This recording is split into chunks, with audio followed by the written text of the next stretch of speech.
Quad City Bay Area, thank you for a $5 super chat. I'm pro walk snail, but the new system 5X range don't interest me. I'm a freestyle pilot. Don't care about range, but penetration is priority. Thank you for $5, Quad City Bay Area. Here's a little secret. Some of y'all know this secret, and some of you don't. I'm about to let you in on it. Range and penetration are the same effing thing. They're the same thing.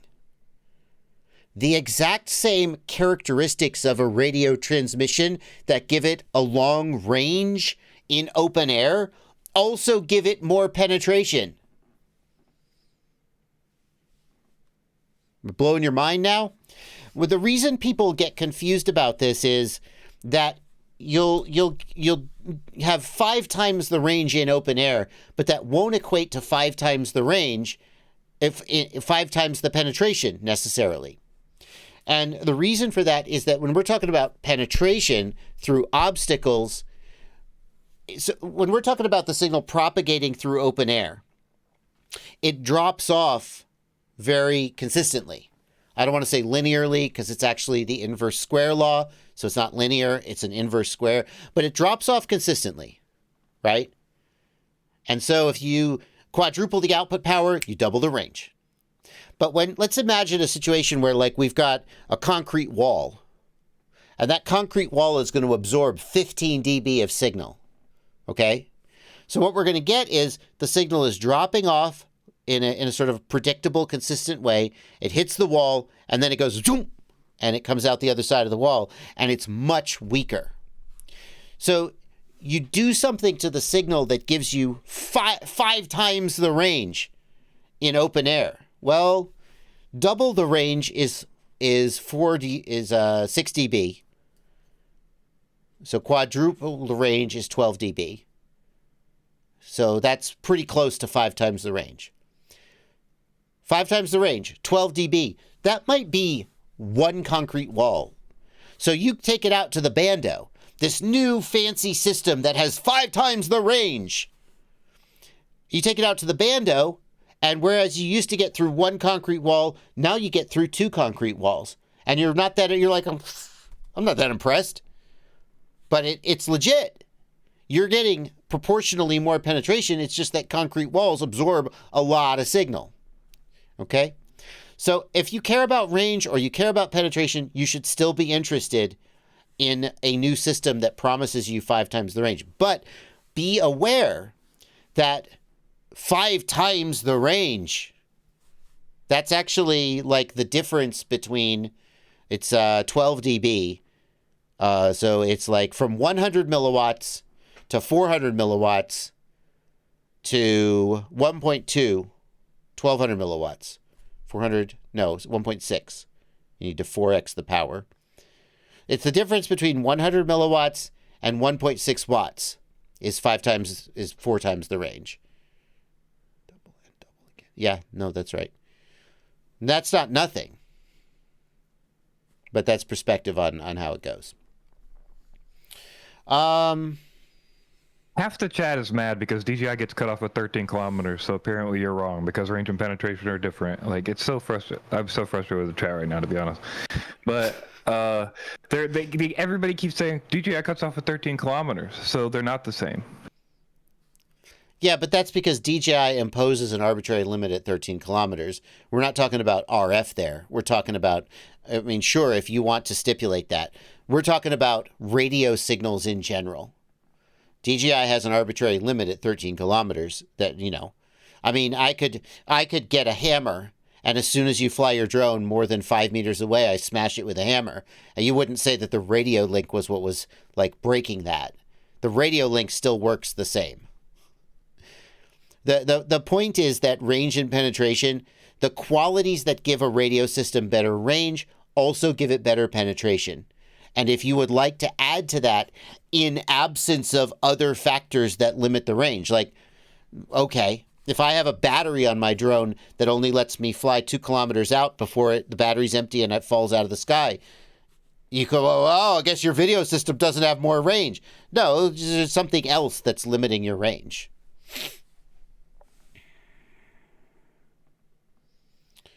Fly High FPV is right that DJI loses long-range tests because of its 13-kilometer limit, but still has better penetration. And if they hadn't locked it down, it would also have better range. I just hear people say, I think we're getting to the point of beating a dead horse. I hear people say, I care more about penetration than I do about range. And I'm like, they're the same. They're the same thing. Okay. Oh yeah, there's lots of comments in here. From the perspective of the RF transmission, they're the same. The only time they're not the same, and I'll give you the exception here, and then we'll move on. 60 gigahertz. There is an oxygen absorption peak at 60 gigahertz. 60 gigahertz signals are absorbed by oxygen in the air much faster than the signal normally would be in terms of its free space path loss. And so 60 gigahertz links are actually, if you get a kilometer out of a 60 gigahertz link, you're doing good. And it actually affects the way the FCC licenses them, because the signal propagates so little in an oxygenated environment. They can actually let a lot more people use those links than they would if the signal wasn't being absorbed. 2.4 gigahertz is absorbed by water. So if you're in a situation where you're going through a lot of water, 2.4 gigahertz will have much shorter range than it otherwise would if you were just thinking about its propagation through free space. So there are some cases where you get a lot of absorption, proportionally more than you would expect. But in general, a signal that gets better range will also get better penetration, and vice versa. QuadDoc says, what's the point in DJI locking the range?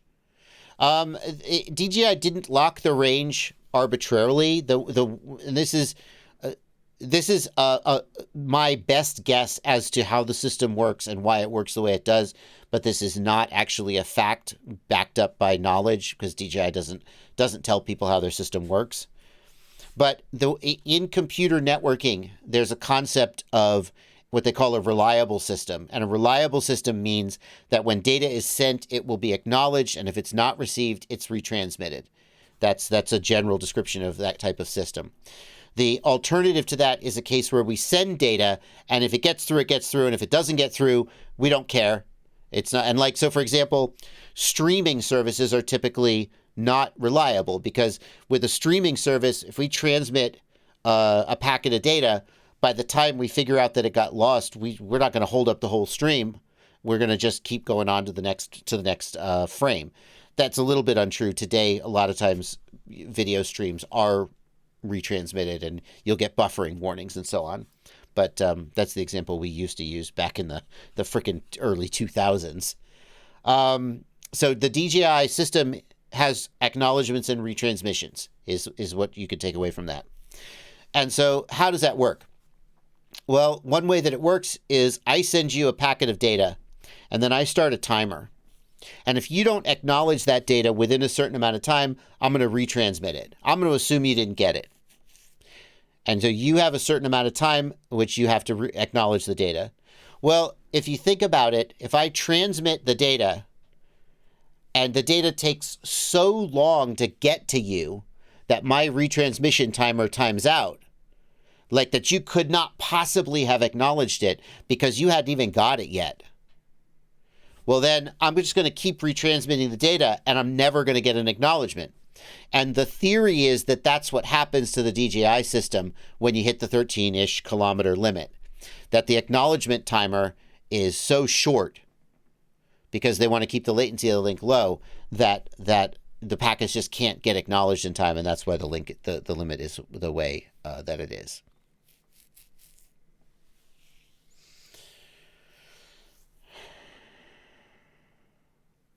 Abraham says, if you do some math with the speed of light, you realize that lag due to range has nothing to do with it. Yeah, but here's the flip side of that. So I know what you're saying, Abraham, because when you do the math, you get like, is it picoseconds, Aber? Is it nanoseconds? What's the speed of light over over 13 kilometers. It's not very far. But here's the flip side, Aber. They have to be doing it based on the time in flight, because there is no other way that they could know how far apart the two devices are. Think about it.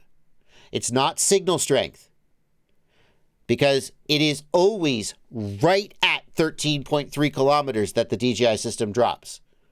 It has nothing to do with signal strength, because signal strength goes up and down. Like Bill O'Reilly said, tide goes in, tide comes out. Can't explain that. Except you can. Right? It has to be the time in flight. And look at the walk snail system, where they estimate the distance between the video transmitter and the goggles. How are they doing that? It has to be time of flight. So I don't think it's possible that there's any other mechanism other than time in flight, the round trip time, in other words, whereby they could know that the system is 13.3 kilometers out and have the link fail. And so it has to be time of flight. Is it possible that there's a known processing overhead as well, and that's the reason it has to be fast, like speed of light? It's speed of light plus a processing overhead that guaranteed, so that's why the time is milliseconds instead of picoseconds. I think that's plausible. We have to acknowledge that we're now getting further into the land of speculation, but that's plausible. If the time in flight is, say, it's nanoseconds or maybe picoseconds, I don't know. But then you also have some number of milliseconds of processing time. Like, the bottom line is that in order for the link to always fail at 13.3 kilometers, there has to be a mechanism by which the system knows the distance between the transmitter and the receiver. And it doesn't have a GPS unit. And I can't think of any other mechanism other than the round trip time. And so that has to be it. That's how I come to this conclusion. Wesley Vardy says it's likely due to the half-duplexy nature of the video protocol. The speed of light round trip at 13 kilometers means the goggles are back in TX mode by the time the previous reply comes in. That's very interesting, Wesley Vardy. Thank you for that. Because but you got 4 antennas, Wesley. You got 4 antennas. I mean, yes, it's half duplex, but if you got 3 receive antennas and 1 TX/RX antenna, I don't know. That's plausible, though. But again, we're way off in the realm of.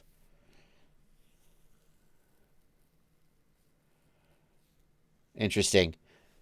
Wesley Vardy says, we ran into this exact problem with ExpressLRS 900 megahertz recently using 200 hertz packet rate at long range.